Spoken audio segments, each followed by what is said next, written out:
So to build these shelves, first thing you need to do is take a week, plan out everything very meticulously. You know, get all your cut lists, figure out the measurements and dimensions of everything to the 16th of an inch. Then once you get your cut list, you go buy all your lumber, right? Then when you get home, you spend another week planning everything out very meticulously before you make that first cut. Now, you don't want to do that. Just go buy a bunch of wood and build it. Just buy a bunch of wood? What kind of planning is that? The kind that works? Anyways, don't listen to him. After you spent your week getting your list together, you spend another week going over it very carefully, making sure everything is perfect. Throw it away and listen to him. Seriously, find somewhere in between. You don't need to go one extreme or the other. Get some decent plans down, figure out what you want to build, get your measurements so you have enough lumber. Nobody likes going to the home improvement store 7 times with every project, right? So this is just part 1. We've got a lot more planned with this. There's going to be a nice workstation here. It's going to look a lot better. Right now it's just raw 2x4. There's not much more to it, but it's storage. It's step 1. Over the next couple of months, it's going to continue to improve. This will probably be my new backdrop for any time I do smaller projects. If you like what you see, hit the subscribe button, click the notification bell. That way you're updated with future parts to this build and many others. I've got a lot coming. These flies are driving me insane. There's like 1 million flies and they like bounce off you. They keep hitting you. You and your million brothers have been driving me insane. Hard work, that's what they say. Hard work, you're doing it right. First step to any project like this is clearing out the space. It only takes a few seconds, so just knock it out real quick. As with any good wood shop, don't forget to sweep your walls. When working with a miter saw, work on muscle memory and try and keep your hands in the same location with each cut. As you can see here, this is several different cuts, but my hands are almost in the same spot on every single cut.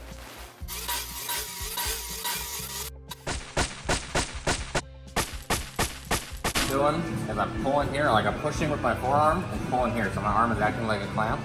Okay. And then I'm gonna come down. So I didn't quite realize until about the last cut that the blade guard on this was stuck up. So she's shorter, using a miter saw for the first time with no blade guard in place.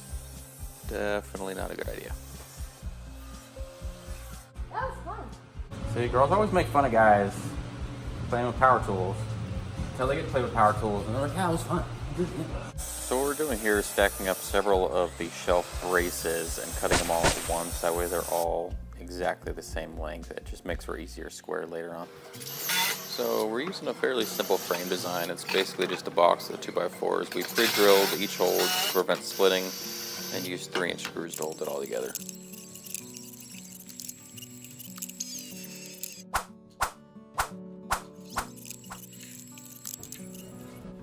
For the larger pieces, I decided to do the center stretchers about every 20 to 24 inches apart. There's no real set distance for what I used.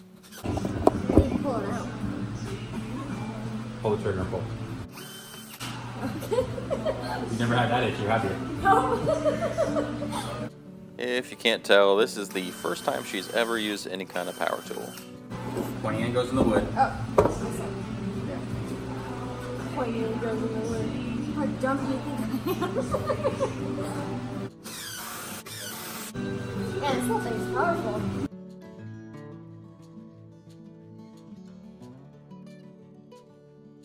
The top little bit doesn't have any threads on it. So if you hold it here, you can spin it in your fingers. So if you put it in there, and hold. Got it. And then from there, push and pull the trigger.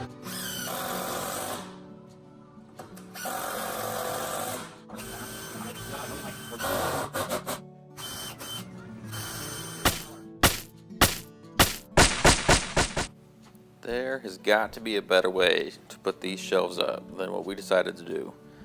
We ended up putting this thing up and down about 6 different times to find the studs, pre-drill the boards, pre-drill the wall, put them back up, get the lag bolts in place. Before I'd done it where I built all the shelves, attached the legs while it was all on the ground and then put it back up, but we had about 6 guys to do it. Now assuming that's actually level, the rest should be a lot easier. Awesome. Once you have the first part of the shelf up, it makes it a lot easier. You can just clamp a 2x4 to the bottom of the first piece of shelf. Gives you a ledge to place the second part of the shelf on. We ended up having to take these ones on and off a couple of times too, just to get all the pre-drilling and everything done, but it makes it a lot easier having that ledge up. We added the first 2 legs on here just to help with alignment for the next lower shelves. I'll explain this in more depth later, but we basically clamped a piece of 2x4 to the leg, which helped align the second shelf at the level that we wanted it. Just make sure you check level left to right and front to back, so you make sure you have the smaller shelves leveled all the way around. Here I'm just pre-drilling and pre-inserting the screws for the other 2 legs. Just check to make sure the leg is plumb before attaching more than the first screw. So I know we want the top of the shelf 19 inches below the bottom of this.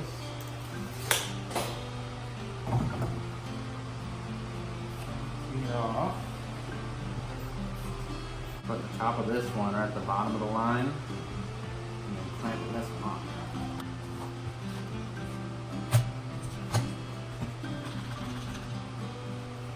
The top 2x4 acts as a stand-in for what will be the shelf later. Michelle just finished a shoulder workout at the gym, so her shoulders are burning, so I decided to give her a break. Put up the 2 clamps in the front and just had her stand and hold that bottom board, just to make sure that the shelf didn't go too low. That's holding that, you're holding that, so we're good now. Awesome. How are your shoulders feeling? Good. A lot better now? Yep. I clamped these 2 portions of the shelves together before pre-drilling and lag bolting the shelf into the wall.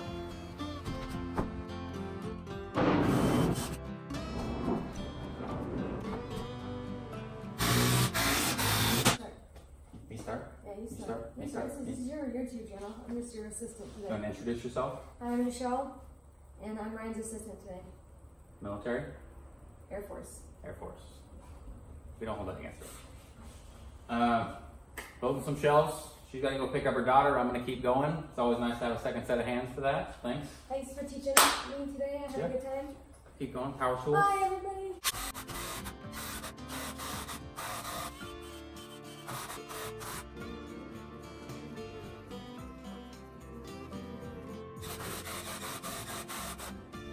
Here I placed some 2x4s to help hold up the shelf and give nice even spacing from the floor. The front 2x4 is obviously going to have a little bit of a gap just because of the slope of the garage.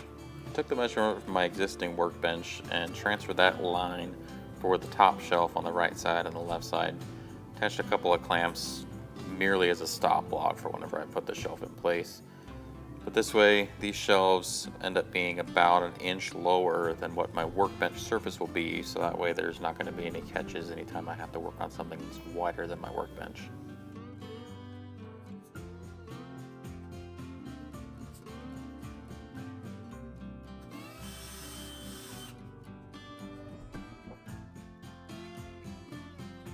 Building the shelves around the drill press meant for a little bit of extra work. Here's kind of a little bit of a jigsaw puzzle trying to get the shelf in around the drill press being such a tight fit. Once all the shelves were installed, I just pre-measured to make sure it was a nice even measurement all the way across. I believe it was about 30 degrees is what I used just because I wanted the deeper workbench at the base of it. These outfeed rollers are a new purchase, and I'm not quite used to the placement on the table saw, so I'm doing some extremely unsafe stuff here, where the table saw is still running and I'm adjusting the outfeed rollers. Before I move, I pull the sheet of plywood back a couple of inches just to make sure it's not really engaged in the blade, but definitely not a safe thing to do.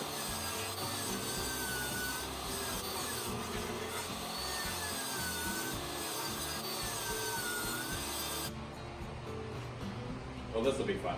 And then you get these up there. Be easier with 2 people. Sometimes you gotta adapt and overcome.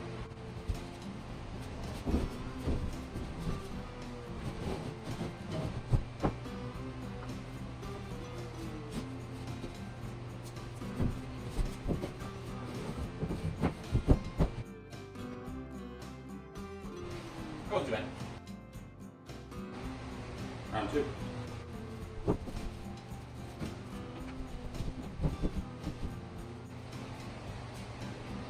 These ones need to be smaller. These shelves are a little bit wider. I'm going to do kind of a face frame type look on this. And I wanted these to come all the way to the edge. Where these ones down here the legs are in the way, so they're just gonna be a little bit narrower.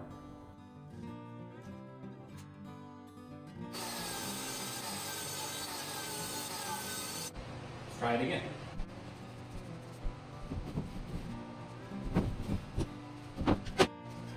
It was about this point when I realized that my main workbench had the miter saw and a bunch of other junk on it, so I didn't have room there. I've got a backup set of sawhorses and a piece of plywood that I usually use, but all of my tools that are in the shelves that I had before are on that. So I improvised and made myself a temporary workbench. OSB, which is just on sale, is the only reason I'm using it, has a rough side and a smooth side. You want the smooth side up. Gives a little more protection if you're sliding stuff in and out of the shelf all the time. So we just gotta make sure I'm cutting off the right edge so we keep the blue line all the way around. You'll hear me talk a lot about having the right tool for the job. So trying to draw a line across a 30-inch piece of wood using speed squares probably isn't the right tool for the job. So having a larger square or some other type of straight edge is a much better tool.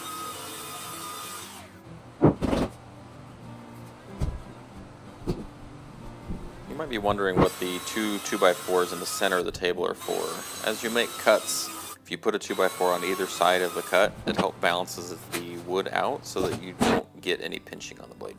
So just a little trick. When you're marking with pencil, especially on the rough side of OSB, your mark can get lost pretty easily. So if you do your mark, leave your tape measure. Pencils tend to roll. Tape measures tend to stick. Anything that sticks in that same area so you can find your mark easily.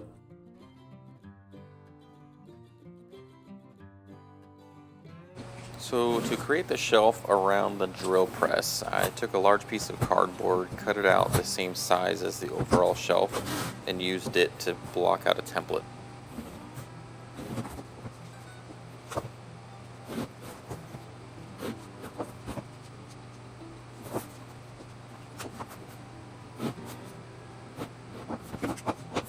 I did this in two stages. The first half I just marked out where the front of the table was and where the back portion of the handle was if you had to crank it up and down. Then I took a piece, traced out the table, and marked it on that piece so I can cut out the round for the table.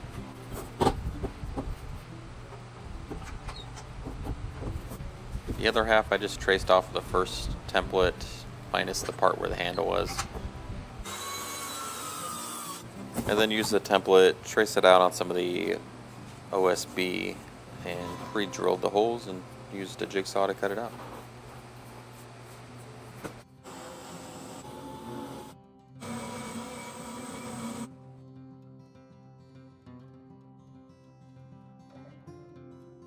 You'll notice right here I stopped just shy of that circle. And the intention behind that was that I can cut out the rest of the template, and as I approach that hole, I'll have a piece that's still attached. That way it doesn't drop and splinter out the OSB. When you're using a jigsaw to cut around curves like this, don't think about turning the front of the jigsaw, think about turning the back of the jigsaw.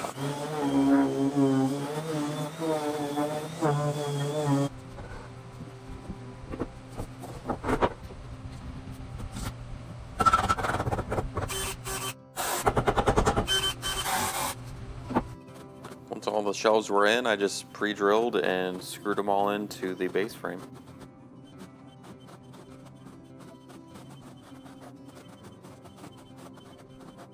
To do the face frame, I pre-measured and cut everything just slightly over because I wanted to make sure to walk up on it for a really nice tight fit. Okay, so when you're trying to creep up on a cut, we're talking more than a 64th of an inch at a time sometimes. So you've got a couple of different options. The blade for most table saws and circular saws and everything is about a 16th of an inch. So if you bring that right to the edge of the wood and make a cut, you know you're cutting about a 16th of an inch. You can kind of estimate and do about a half a blade, or you can take it to where you're just barely skimming it, about a quarter of the blade. Another option, if you bring the blade all the way down, push your piece into the wood, you'll flex the blade just a little bit. You can see it flexing there. So you push it into the blade, and then you turn the saw on and come up. That shaves less than a 64th of an inch off. You can then come back down, and because the blade was flexed, it'll make another little tiny shaving. Sometimes you have to do that 2 or 3 times if you're really trying to get that snug fit, but just a few options. Okay, so I decided I didn't like the look of the legs being proud of the rest of the shelves. So I got some extra pieces. I had some extra 2x4s to do a kind of face frame, and took a lot of cuts, but I wanted to sneak up on everything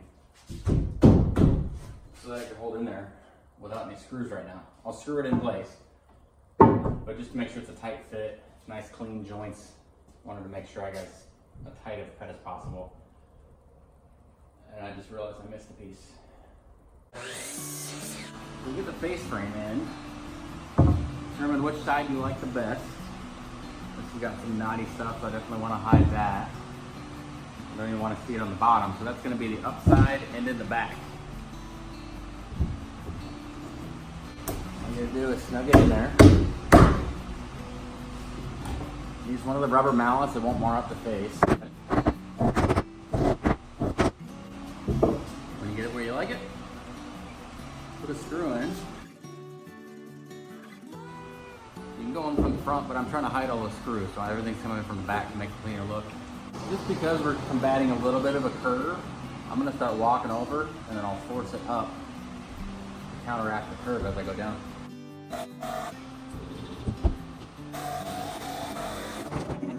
Then I just really quickly knocked out the same thing about 11 more times, and I was almost done.